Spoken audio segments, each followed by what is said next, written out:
Hello guys. For some reason the telescreen in the living room was in an unusual position instead of being placed as was normal in the end wall.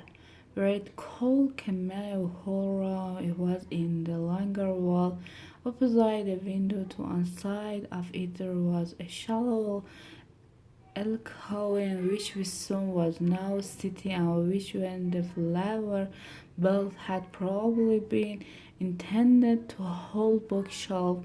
By sitting in the alcove, keeping well back, Wisdom was able to remain outside of the telescreen so far as 7 he could, of course, but so long as he stayed in his present position, he could not be seen. It was partly the unusual geography of the room that had suggested to him the scene that he was now about to do, but it had also been suggested by the book that he held just taken out of the drawer. Was peculiarly beautiful by its smooth, creamy paper, a little yellow bee egg.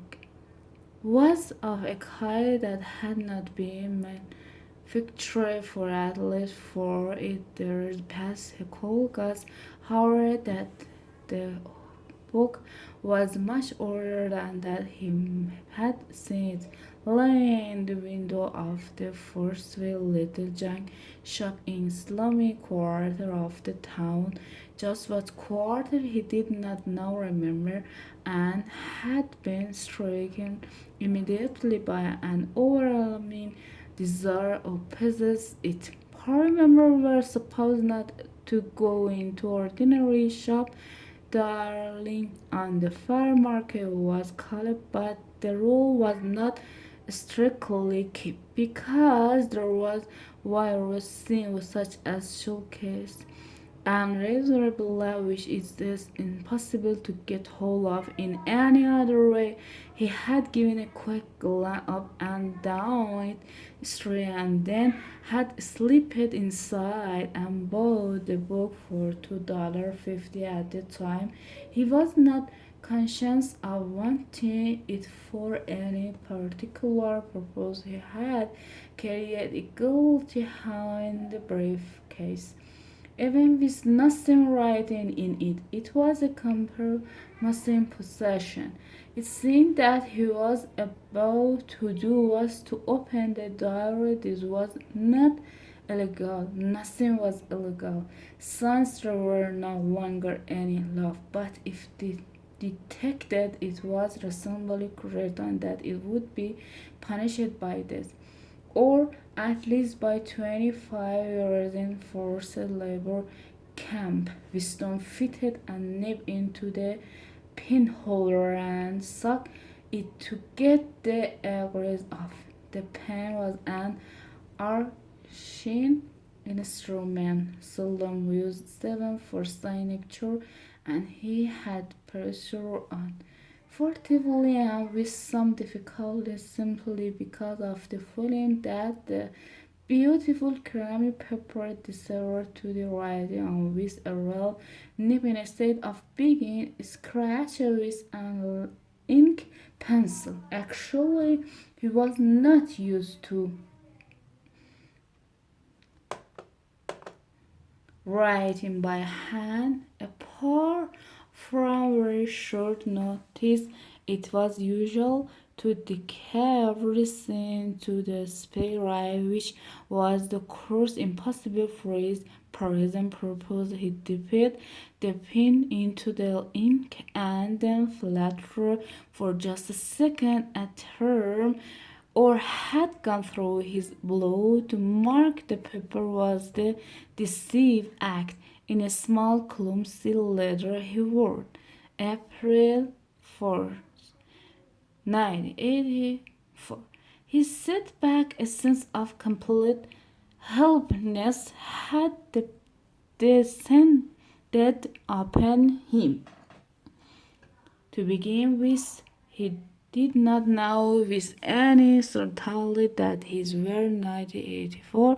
It must be round about that date, so he was thoroughly sure that he was 39 and believed that he had been born in 1944 or 1945, but it was never possible nowadays to pin down any day within a year for two. For how instantly occurred to him to wonder, was he writing this diary for the future, for the unborn? His mind hovered for a moment around the double fold date on the page and then fitched up with a bomb again to newspaper word double finger for the first time. The magnitude of what he had undertaken came home to him.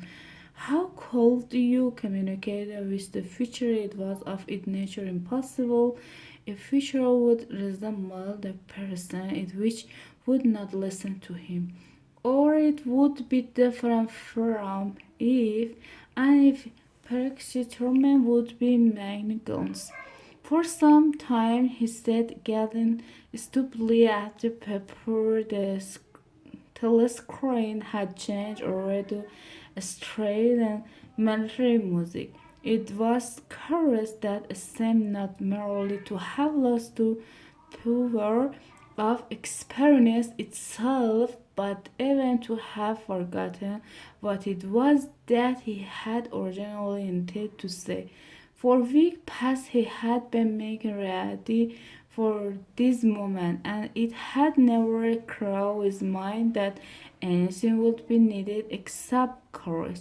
The actual writing would be easy. All he had to do was the transfer to paper the interminable restless monglue that had been around inside his head. Entirely for at this moment, however, when the moon had died up, Morway's worst anchor had begun inching unbravely. He dared not scratch it because if he did so, it always become inflamed. The second word taken by, he was conscious of nothing except the blankness of the page in front of him. The itching of the skin above his ankle, the burling of the music, and the slight bruising caused by the sign. Suddenly, he began writing in the sheer panic, only imperfectly aware of what he was. Sitting down, his small but children handwriting scrawly up and down the page, shelled phrase, it is capital letter and final even in full stop. April 4th, 1984, last night to the flag. All were film and very good, and of the ship full of the refuse being bombed somewhere in the Mediterranean. Evidence which amused by shot of the great huge fat man trying to swim away with the helicopter after him.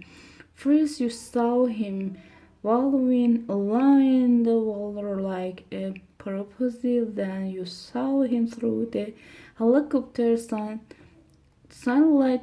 Then he was full host that they saw him dropping, and he sang as soundly as though the horse had let the water. Audience shot him with laughter when he sang. Then you saw a love boat full of children with a helicopter hovering over it. There was a middle-aged woman, might have been a Joyce, sitting in the boat with a little boy about 3 years old in her arms. Little boy screamed with fright and hiding his head between her breasts as if he was trying to burrow right into her, and the woman putting her arm round him and comforting him also. She was blue with fire herself all the time, cover him up as much as possible as if she saw her arms could keep the bolts off him.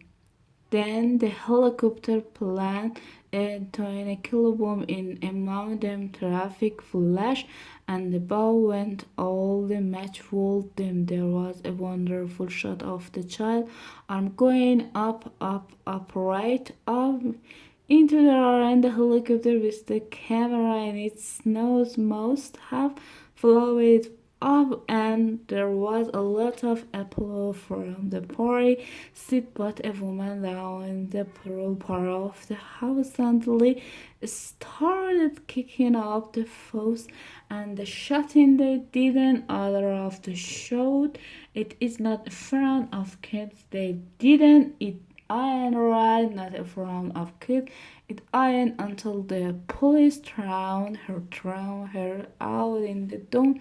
Suppose anything happened to their nobody across what they probably say typical pro reaction they never. Winston stopped writing partly because he was suffering from he did not know what had made him pour string of rubbish, but the curious thing was that while he was doing so, a totally different memory had clarified itself in his mind to the point where he must feel quick to write it down. He was realized because of this other insight that he had suddenly decided to come.